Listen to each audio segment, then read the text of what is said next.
Proses mutasi di tubuh Tentara Nasional Indonesia atau TNI kembali menjadi sorotan publik. Sejumlah rotasi jabatan perwira tinggi mendadak dibatalkan. Hal ini tentu saja menimbulkan spekulasi di tengah masyarakat. Salah satu yang menjadi pusat perhatian adalah status mutasi Letjen Kunto Arif Wibowo, putra Wakil Presiden ke-6 RI Tri Sutrisno. Posisi Kunto sebelumnya adalah Panglima Komando Gabungan Wilayah Pertahanan atau Pangkogap Wilhan I. Dalam surat keputusan nomor 554-4-2025 yang terbit pada 29 April 2025, Kunto dimutasi menjadi staf khusus Kepala Staf Angkatan Darat atau KSAD. Kunto dimutasi bersama 7 jenderal lain di TNI AD. Namun selang sehari saja, Panglima TNI Jenderal Agus Subianto kembali menerbitkan surat keputusan atau KEP bernomor 554-4-2025 pada 30 April 2025. Kunto kembali menjadi Panglima Komando Gabungan Wilayah Pertahanan atau Pangkogap Wilhan I. Menyikapi hal ini, Kepala Pusat Penerangan TNI Maijen Christo Meisianturi menegaskan tidak ada politisasi dalam pembatalan mutasi ini.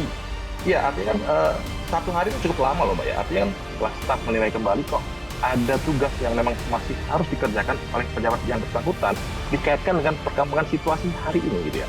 Makanya bahwa kita putuskan bahwa kalau memang tidak bisa bergeser para parti ini, berarti rangkaian itu tidak bisa bergerak. Nah, itulah yang membuat pertimbangan-pertimbangan itu sehingga perlu dilakukan revisi. Tidak ada kaitan dengan yang lain. Sorotan datang dari DPR. Anggota Komisi 1 fraksi PKB Oleh Soleh menilai pembatalan mutasi Letjen Kunto Arif tak lepas dari keputusan yang terkesan terburu-buru. Perubahan rotasi mutasi ini sesungguhnya ada 2 hal. Pertama, memang karena kebocoran putusan yang belum final. Yang kedua, timeline yang kurang tepat gitu. Nah, ini menjadi sebuah catatan mungkin bagi internal TNI. Bagaimana ke depan jangan sekali-kali mengeluarkan sebuah keputusan ke publik yang belum final sehingga menimbulkan multitafsir. Di sisi lain, pandangan kritis disampaikan Soleman Ponto, Kepala Badan Intelijen Strategis atau BAIS TNI periode 2011 hingga 2013. Ia menilai mutasi tersebut tidak sejalan dengan sistem zonasi di tubuh TNI, yang menurutnya adalah indikasi rusaknya sistem di internal TNI. Jadi kalaupun ada ini sehari, kalau tidak ada tekanan yang besar tidak akan mungkin ini terjadi. Kenapa? Karena TNI selalu melewat namanya Wanjakti. Keputusan Wanjakti itu tidak pernah berubah. Tapi kalau sekarang artinya Wanjakti dilewati. Kalau Wanjakti sudah dilewati, artinya sistem yang ada kuat di dalam ini sudah rusak sekarang.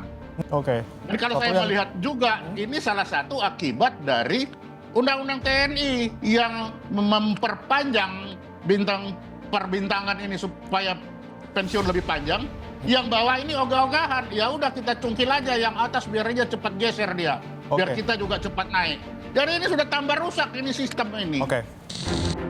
Bolak-baliknya keputusan Panglima TNI terhadap Letjen TNI Kunto Arif Wibowo mengundang spekulasi publik.